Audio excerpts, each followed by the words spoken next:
Assalamualaikum semua, nama aku Shadows and welcome back to my channel.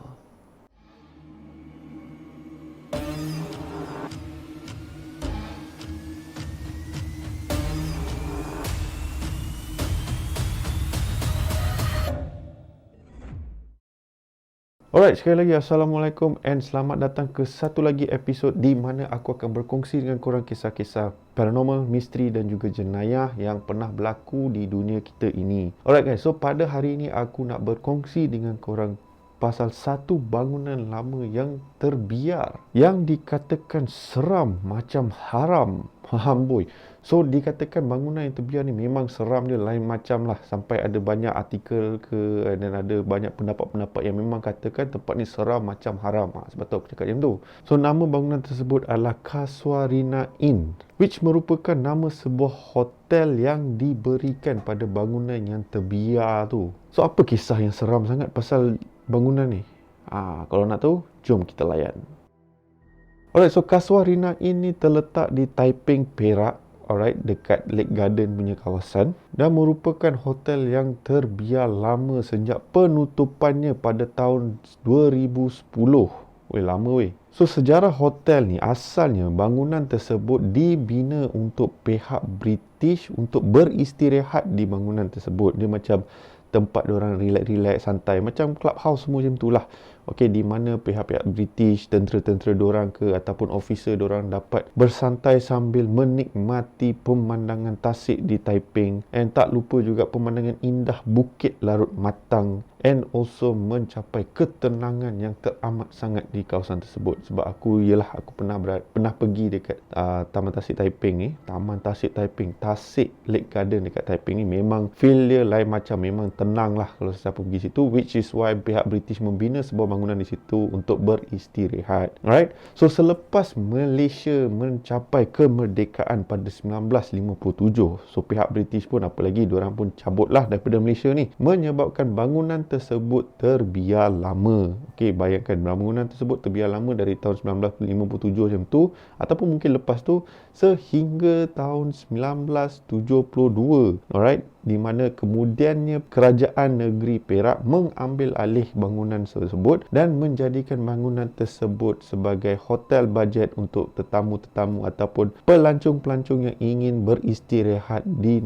bandar Taiping dekat negeri Perak. Asalnya menjadi sebuah istirahat pihak British, kemudiannya dijadikan sebuah hotel untuk sesiapa yang ingin melawat atau berkunjung di bandar Taiping. So of course, lepas bangunan tersebut dijadikan Casuarina Inn, dijadikan hotel. Alright, lepas bangunan tersebut dijadikan hotel, di sinilah di mana terdapat beberapa kisah yang agak menyeramkan yang dikongsikan bukan hanya oleh tetamu-tetamu yang pernah berkunjung ke hotel tersebut, malah pekerja-pekerja yang pernah bekerja di Casuarina Inn pun berkongsi pengalaman diorang bekerja di Casuarina Inn. And also bangunan tersebut masih lagi berada dekat dekat bandar Taiping, dan boleh dikatakan ramai yang kata bangunan tu macam sayang untuk dirobohkan sebab ia menjadikan salah satu arkitek yang bersejarah yang dekat area situ. So bangunan tersebut still ada lagi. So siapa yang ada kat Taiping, kalau korang nak tengok, pergilah tengok. Okay, tapi jangan masuk. Alright. So kisah apa yang diorang kongsikan berkenaan Casuarina ini? So aku ada dua kisah yang aku nak kongsikan dengan korang. Alright. So kisah yang pertama,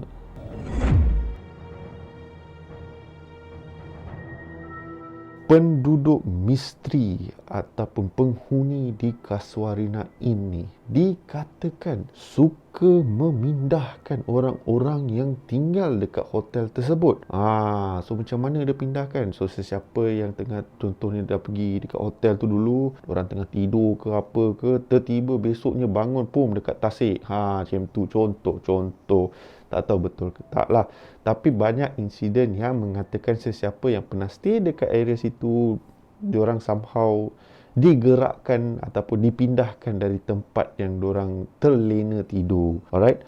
So kisah yang aku nak kongsi dengan korang ni berkenaan dengan satu wanita yang boleh dikatakan agak berani dan salah seorang yang memang minat dia terhadap aktiviti-aktiviti paranormal. Aku lupa nak bagi tahu korang yang ketika perkara ni berlaku, hotel tersebut dah ditutup Okay, so hotel ni ditutup pada tahun 2010.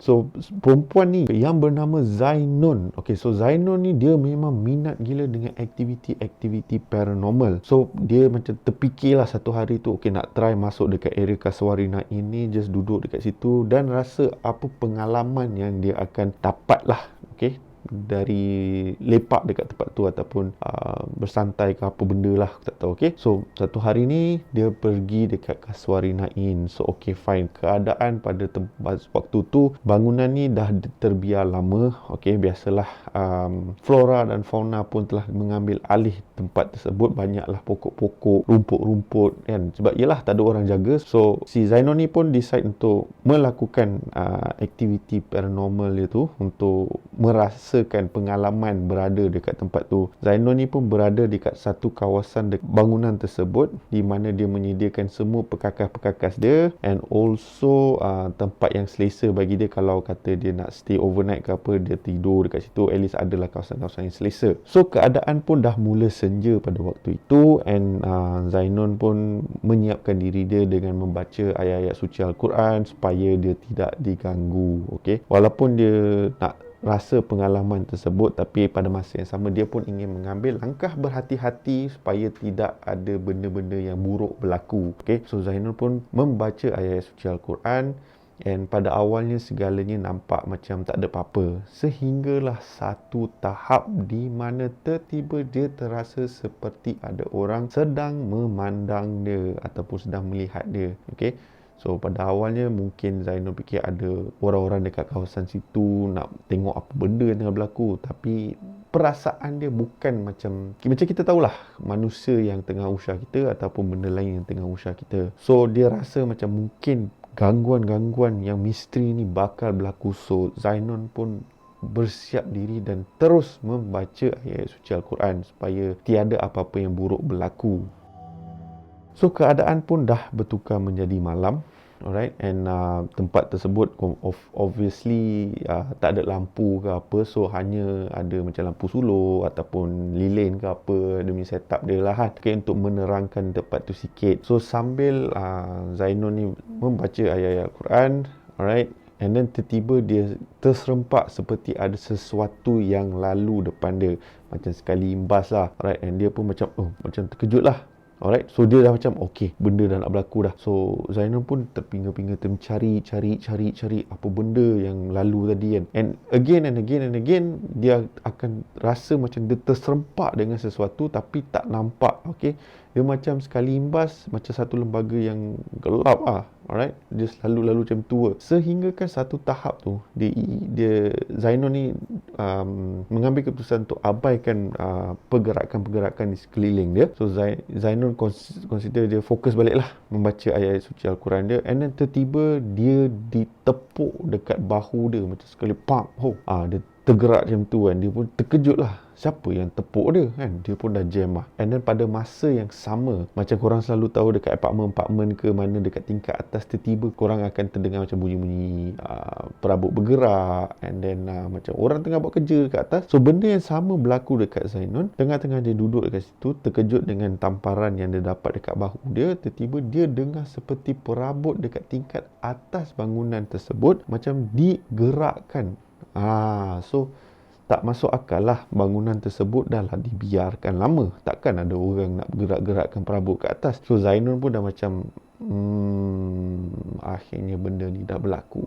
So dia dah rasa pengalaman dia dah lain macam. Okay, tapi Zainul ni satu lagi, aku nak bagi respect, dia ni memang berani hardcore lah. Alright, lepas semua gangguan-gangguan tersebut dah berlaku, dia still masih lagi berada dekat tempat itu. Okay, kalau aku dah lama cabut lah, sebab tu aku tak buat semua aktiviti-aktiviti paranormal. Aku hanya menceritakan pengalaman-pengalaman yang diorang kongsikan.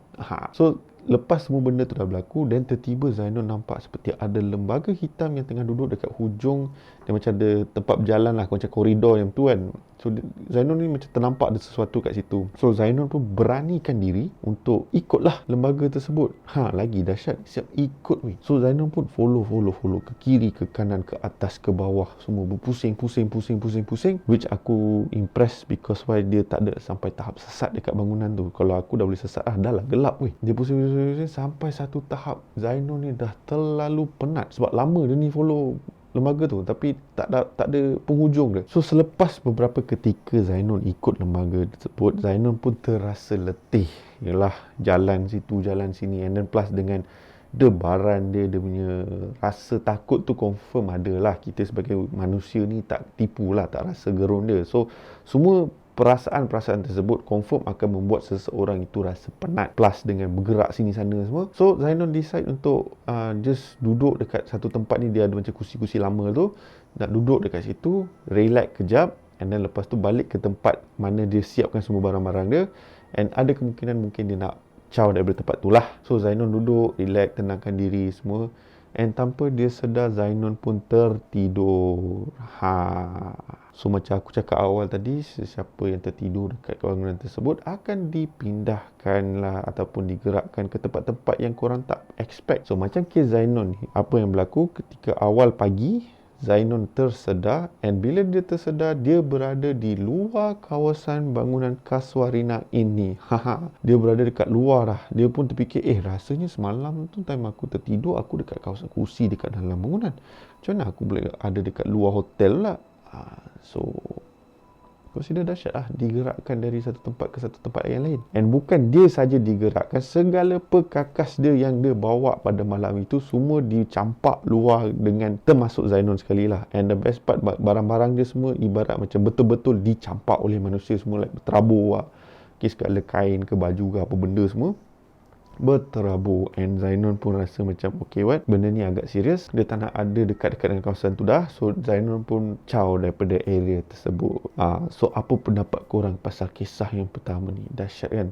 Aku rasa korang mesti pernah tengok beberapa video-video klip yang manusia digerakkan ataupun dialihkan tanpa ada entiti-entiti yang kita sendiri boleh nampak. Macam ada satu video yang korang nampak Mamat ni tidur dalam surau, tengah-tengah tidur, lepas tu kaki dia terangkat dan dia dialihkan keluar daripada surau tersebut. Sebab ada lah, kan selalu kita pernah dengar pantang larang bila nak tidur dekat kawasan surau ke atau masjid ke, make sure jangan block jalan. Sebab kita kena ingat yang masjid ataupun surau bukan kita saja yang solat kat situ. Ada juga makhluk-makhluk lain seperti jin, Islam semua pun sama juga. Tapi kalau kau bayang kau tengah tidur dekat tempat laluan orang sembahyang, kalau manusia biasa pun akan aling kau, campak kau tempat lain.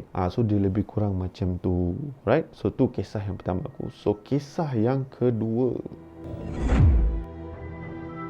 alright, so kisah yang kedua ni, hantu menyamar jadi tetamu. Alamak, dia jadi tetamu weh.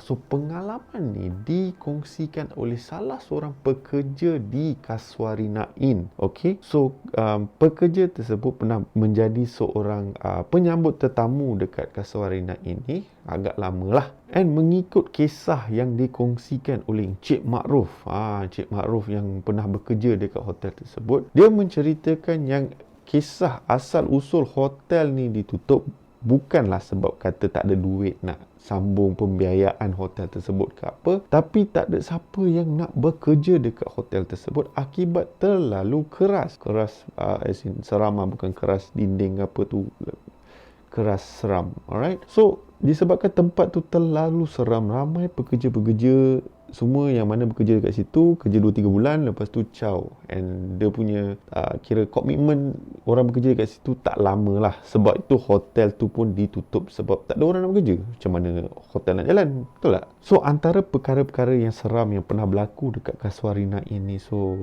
dia ada dari tahap yang biasa-biasa, kira yang orang pekerja-pekerja dekat situ dah terbiasa dengan benda tersebut, seperti bunyi loceng dekat area penyambut tetamu yang loceng bulat tu, tiba-tiba akan ada berbunyi.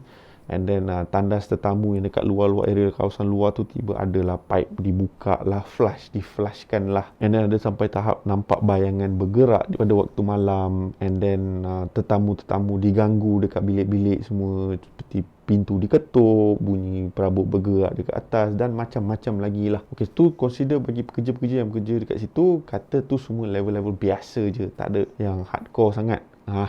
Tapi ada satu kejadian yang berlaku dekat hotel tersebut sehinggakan Makruf ni, Makruf dan juga rakannya Rahim terus decide untuk berhenti kerja dekat Casuarina ini. So apa yang dah berlaku sampai diorang terus nak berhenti, right? So jom aku kongsikan kisah dia. So Alkisahnya cerita ni berlaku di suatu petang diikuti dengan hujan yang lebat. Okey, sesiapa yang tak tahu, Taiping memang famous dengan hujan. Okey, sama ada hujan di waktu petang ataupun waktu malam, tapi memang Taiping memang famous dengan hujan lah. Alright, so sambung balik. So pada hari tu Makruf dia bekerja untuk shift petang tau. So macam hotel ni dia ada beberapa shift, so Makruf kerja untuk shift petang. So tengah shift petang tu dengan hujan lebat lah semua tu, dia berada di kawasan penyambut tetamu macam biasalah, standby kat situ. Kokot ada tetamu datang nak check in ke apalah. So Makruf berada di kawasan-kawasan situ. Tengah-tengah Makruf tengah tunggu situ, and then adalah tetamu ni datang masuk ke hotel tersebut dengan keluarga lah. Tak adalah keluarga besar dalam 4-5 orang macam tu. So keluarga tersebut bagi tahu Makruf yang diorang nak menginap di hotel tersebut tak lama, 2 hari je macam tu, dan kemudian diorang nak balik lah. So Makruf pun macam biasa menyediakan apa yang patut, check in kan tetamu tersebut, and lepas tu memberilah tunjuk mana hotel tersebut. Okey, dekat area sini, masuk sini semualah. Tapi satu je Makruf berasa pelik tentang keluarga ni. So keluarga ni Makruf sekali imbas, dia lain macam sikit tau. Dia punya ekspresi, cara percakapan dia kasar, and then macam tak ada raut wajah yang orang kata menyenangkan. So Makruf macam tak senang hati lah. So selalunya kalau tak senang hati ke apa, diorang akan report, make sure dah benda-benda ni semua, takut apa-apa berlaku ke apa, so akan diberi lebih perhatian lah. So macam dalam kes ni, Makruf rasa macam tu hanya perasaan dia, so dia malas nak layan, plus tetamu pun, and so Makruf biarkan macam tu. Customer tersebut pun pergilah menghala ke arah bilik mereka.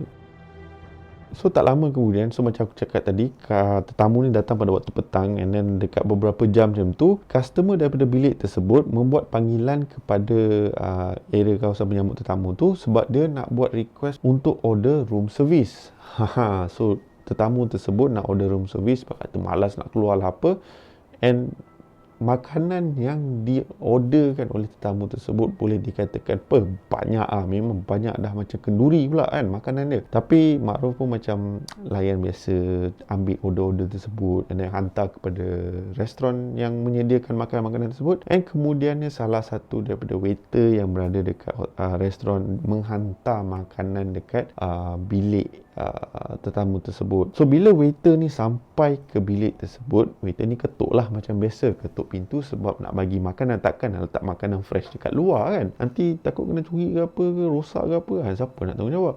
So fine, so waiter tersebut ketuk, nak kononnya nak masuk, ataupun bukan nak masuk lah, nak hulur sendiri makanan tersebut kepada tetamu. Tetapi apa yang waiter tersebut katakan is that time dia ketuk, tiba-tiba dia dengar suara untuk menyuruh dia letak makanan tersebut di luar pintu. So waiter tersebut malas nak ambil kisah apa benda semua. Dah kalau customer yang cakap macam tu, so dia pun dengan rela hati letaklah makanan dekat luar pintu tu. So itu antara kisah yang pelik yang berlaku pada malam yang pertama tetamu ni check in dekat situ. Alright, so sesiapa yang pernah bekerja dekat kawasan hotel, walaupun banyak tetamu yang lalu lalang dekat situ, tetamu yang check in dekat situ, confirmnya korang akan kenal lah. Kalau pernah kerja dekat hotel, korang akan kenal lah tetamu yang memang stay kat situ, masuk keluar semua benda tu. Tapi Makruf perasan satu benda, sepanjang dia bekerja pada 2 hari tersebut, dia rasa dia tak nampak pun kelibat-kelibat tetamu ni keluar ke, masuk ke, ataupun ada interaksi dekat kawasan-kawasan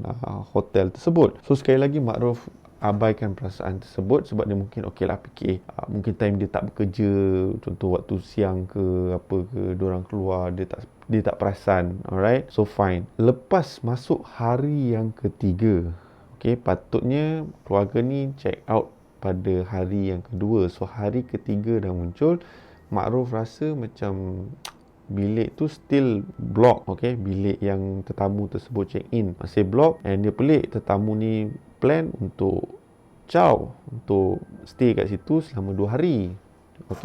Sebab confirm lah ada lagi tetamu lain nak guna bilik tu semua. So Makruf macam rasa pelik lah, adakah customer ni extendkan lagi penginapan dia dekat hotel tersebut. So untuk meyakinkan diri dia lagi, so dia nak pergi check lah Okey, tapi dia tak, Ma'ruf ni tak pergi cek, dia hantar rakan kerja dia Rahim ni untuk pergi ke bilik tersebut dan cek dengan customer whether customer ada dekat dalam ataupun customer melarikan diri. Sebab dulu security tak macam sekarang customer boleh larikan diri tanpa membuat sebarang pembayaran. Ma'ruf pun rasa risau pasal benda tu, so dia suruhlah Rahim pergi dekat bilik tu untuk cek.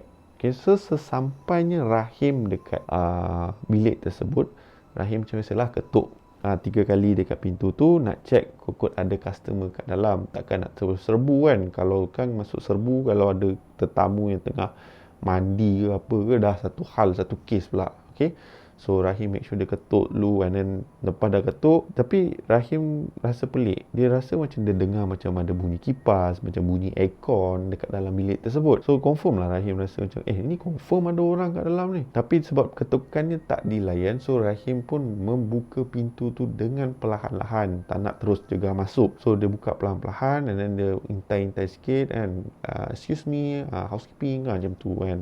Masuk usah-usah, and apa lagi time dia masuk, tak ada orang weh. Tak ada seorang pun dalam bilik tu. Tapi apa yang menjadikan benda ni lagi pelik is that bilik tu, dia punya terabur dia macam ada orang stay dekat bilik tu. And ada kunci bilik terletak tersusun rapi atas meja dressing table tu. Tak ada macam tercampak mana-mana ke, tersusun rapi. And the best part is makanan yang di order 2 hari yang lepas tu, atau sehari yang lepas, aku lupa tadi, 2 hari yang lepas, ada dekat dalam bilik tu, tak dikeluarkan. And tak ada siapa pun sedar pasal benda tu. So Rahim pun bergegas keluar daripada bilik tu, pergi kat Ma'ruf, kata tak ada orang dalam bilik tu. So Ma'ruf pun check rekod, kod diorang ada check out ke apa yang dia tak tahu ke. Check, tak ada rekod apa pun. And the best part, tak ada rekod check in pun. Tiba-tiba tak ada rekod check in. Ma'ruf macam, aku rasa macam ada rekod tetamu ni check in, tapi kenapa rekod dia tak ada kan. And then kunci tu pula, dia selalu ada 2 spare kunci tau. Kunci masuk bilik ni, satu untuk letak kat tempat aircon dan satu untuk keluar masuk. Masalah, dua-dua kunci tu ada kat dalam, and tak ada dekat area penyambut tetamu tersebut, di mana dekat receptionist punya area. So Ma'ruf macam, alamak, apa benda ni? And bila Ma'ruf check dengan restoran yang menerima order makanan tersebut, diorang pun kata ada hantar, tapi memang ada tetamu kat dalam, sebab tetamu tu yang suruh letak makanan kat luar. And Ma'ruf pun macam sudah kena.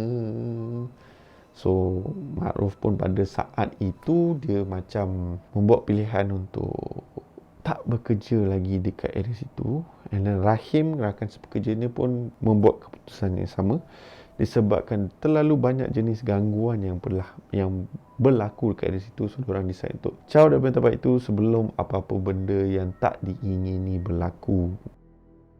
So boleh tahan juga pengalaman-pengalaman diorang ni. So mungkin kisah yang nombor 2 tu ada mungkin antara korang yang mungkin berpendapat yang mungkin memang ada tetamu yang masuk dekat dalam tu, tapi maybe tetamu tu senyap-senyap keluar ke apa ke, tapi banyak persoalan misteri seperti rekod-rekod customer tu semua hilang, tak tertulis, and tak ada siapa pun nampak yang customer tu keluar masuk daripada bilik tersebut.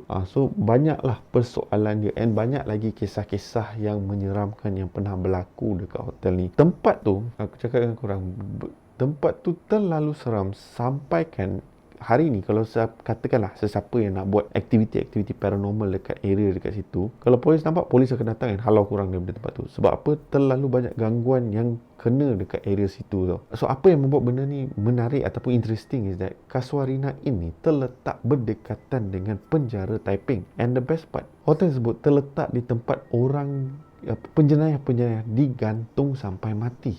So mengikut kisah, kadang-kadang tengah malam, siapa yang dekat area situ, ataupun dulu-dulu time yang hotel tu masih beroperasi ke apa, ada mengisahkan bahawa sesiapa yang dekat situ boleh mendengar jeritan orang yang digantung. So memang hardcore lah tempat tu kan. Even banyak penduduk-penduduk dekat area Taiping, yang mana aku sendiri ada beberapa member dekat situ, cakap memang Casuarina ini merupakan satu hotel atau bangunan yang agak seram dekat Taiping. Alright, so aku harap korang terhibur dengan rancangan ataupun terhibur dengan episod pada hari ini. Aku juga berasa banggalah dapat berkongsi dengan korang bukan hanya kisah hantu ke apa, tapi landmark bangunan yang ada kait rapat dengan benda-benda paranormal ni semua. So kalau ada antara korang yang pernah dengar pasal Kasuarina ini atau pernah dengar cerita-cerita yang misteri paranormal ke apa, korang boleh kongsikan korang punya experience dekat komen di bawah. Alright, kod-kod mana tahu korang pernah ataupun ada antara viewer-viewer aku pernah stay dekat Kasuarina Inn ke, boleh berkongsi korang punya pengalaman situ. Apa rasa stay dekat hotel situ. Aku tak sure, mungkin ada lah antara viewers aku yang pernah stay dekat hotel tersebut. So korang boleh share, ataupun korang ada pendapat korang boleh share dekat bahagian komen. And kalau korang suka pada episod hari ini, korang boleh tekan butang like, share and subscribe ke channel aku. And jangan lupa tekan bell notification supaya mana-mana video aku yang aku keluarkan korang akan dapat diberitahu lebih awal. Alright, so di sini saja episod pada hari ini. Alright, aku harap macam cakap tadi, aku harap korang semua terhibur dengan episod kali ini. Sekali lagi aku ingin mengucapkan selamat Hari Raya. Kita Hari Raya sebulan ya. Aku tahu ramai yang dah start kerja semua, so mungkin ada yang rasa macam semangat raya tu dah macam kurang sikit. Jangan macam tu. Alright, kita sebulan raya banyak lagi open house kita boleh pergi lagi. And by the orders of the shadows, kepada korang yang baru nak balik ke kampung, alright, sebab mungkin minggu raya tu korang ada yang bekerja ke apa, so sekarang ni baru dapat peluang untuk balik. Make sure korang berhati-hati, banyak sangat kemalangan yang aku baru-baru ni tengok. So berhati-hati bila pulang ke kampung. Make sure korang semua mendapat rehat yang cukup. Okay, and then again, stay safe, stay healthy. Walaupun kita dah SOP semua dilonggarkan, tapi kita kena make sure yang kita berjaga-jagalah, sebab COVID masih ada lagi dekat luar sana. So sehingga kita berjumpa lagi pada konten yang akan datang. Take care, stay safe. Assalamualaikum.